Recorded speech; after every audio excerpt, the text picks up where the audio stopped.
माझे सर्व शेतकरी मायबाप प्रथमतः तुमच्या समोर मी नतमस्तक होते. माझ्या देशातले शेतकरी अडचणीत असताना उष्माघाताच्या मुळे अनेक जणांचा मृत्यू होत असताना त्या पार्श्वभूमीवर तुम्ही गेले 6 दिवस इकडे उपोषणावर बसला आहात. ही आपल्या महाराष्ट्राला काळीमा फासणारी गोष्ट आहे.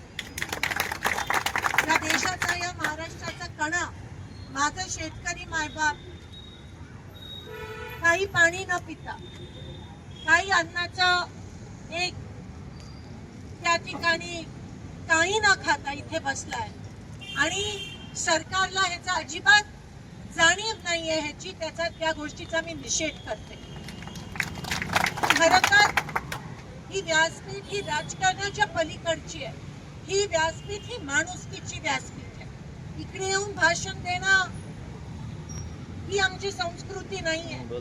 पण शेतकऱ्यासोबत खांद्याला खांदा लावून त्याची लढाई, त्याला न्याय मिळेपर्यंत लढणं ही आमची संस्कृती आहे. आज अनेक शेतकरी अनेक वर्षापासून खरं तर ही मागणी आहे की साखर कारखान्याची मनमानी चालते आणि 15 दिवसात जो नियम आहे बिल मिळाला पाहिजे, तो बिल दिला जात नाही. मी संसदेत पण हा विषय बोलली. मला बरेच लोक म्हणाले की संसदेतला विषय. मी म्हणाली संसद, दिल्ली सरकारने ठरवलं, केंद्र सरकारने ठरवलं आणि नियम काढला तर ह्यांना बळजबरी द्यावाच लागेल 15 दिवसात. आणि म्हणून मी तो विषय संसदेत मांडलेला. पण हे सरकार निगरगट्ट सरकार आहे. मी म्हणते राजकारण करायची गरज नाही आहे, पण वस्तुस्थिती ही आहे की सरकार निगरगट्ट आहे. शेतकऱ्याच्या जीवावर निवडून आलेले आज शेतकऱ्यांकडे पाठ फिरवण्याचा पाप करत आहे. गाळपचा परवानगी नसताना पण गाळप कसा होतो. आता माझे दादा म्हणाले या ठिकाणी तुमचे अधिकारी जाऊन पाहणी करतात आणि मग तुम्ही आता म्हणता की गाळपची परवानगीच नाहीये. ह्यांच्या खोटाला बळी पडू नका. हे सगळं मिली भगत आहे आणि म्हणून हे चाललंय. अनेक अशी उदाहरणं मी तुम्हाला देऊ शकते. ह्यांच्या सगळ्यांच्या देखरेखीत हे होत आहे. हा अन्याय शेतकऱ्यांवर होत आहे. शेतकऱ्यांच्या पोटावर पाय देण्याचा पाप ही लोक वरपासून खालपर्यंत करत आहेत. हे जे पकडले जात आहेत ते छोटे मासे आहेत. करणारा कुठे बसलाय? मंत्रालयात बसलाय.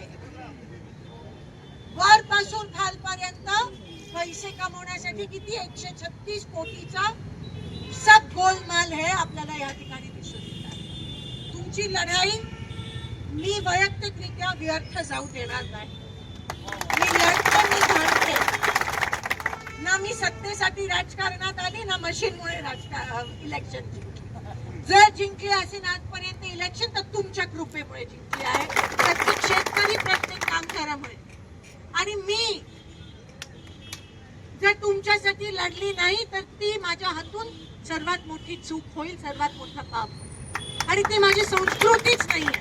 जेव्हा माझा माणूस, मला आशीर्वाद दिलेला माणूस अडचणीत आहे, त्याच्याकडे पाठ फिरवण्याची संस्कृती आमची नाहीये आणि ना महाराष्ट्राची संस्कृती आहे.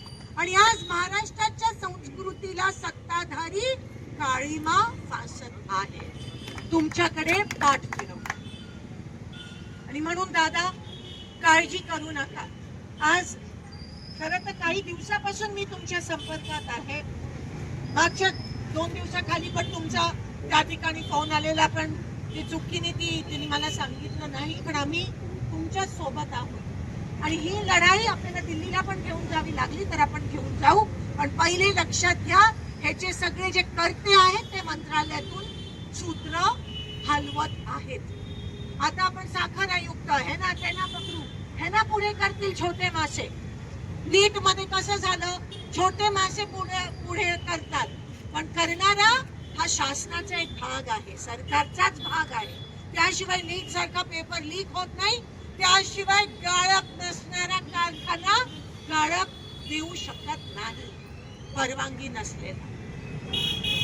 आणि म्हणून हा खूप मोठा भ्रष्टाचार तुम्ही उघडकीस पडलाय. तुमच्या लढाईला आम्ही व्यर्थ जाऊ देणार नाही. आज माझे 3-4 बंधू हे उष्माघातामुळे सिव्हिल मध्ये आहेत. माझी लोक तिकडे आहेत. मी पण थोड्या वेळात तिथे जाते. त्यांना काही होऊ देणार नाही, कारण का त्यांच्या मागे तुमची हिंमत आहे, तुमची ताकद आहे. आपण सगळे आहोत आणि काही होणार नाही. पण ही लढाई आपली खूप, हा एक प्रकारचा उद्रेक तुमच्यामधून दिसून येतो, एक प्रकारचा त्या ठिकाणी क्रांती तुमच्यातून दिसून येते. आपण दोघंही एका बाजूचे नाण्याचे एकच बाजू आहोत आणि दुसऱ्या आपल्या विरोधात तुमच्यावर अन्याय करणारी लोक आहेत. आणि म्हणून मी तुम्हाला शब्द देते की हे बिल, हे पैसे तुम्हाला ताबडतोब मिळाले पाहिजेत. यासाठी आपण लढाई लढणार आहोत. या लढाईनी एक आक्रमक वळण जरी घेतलं तर आपण तयार राहायला पाहिजे. रस्त्यावरची लढाई आपण लढत आहोत.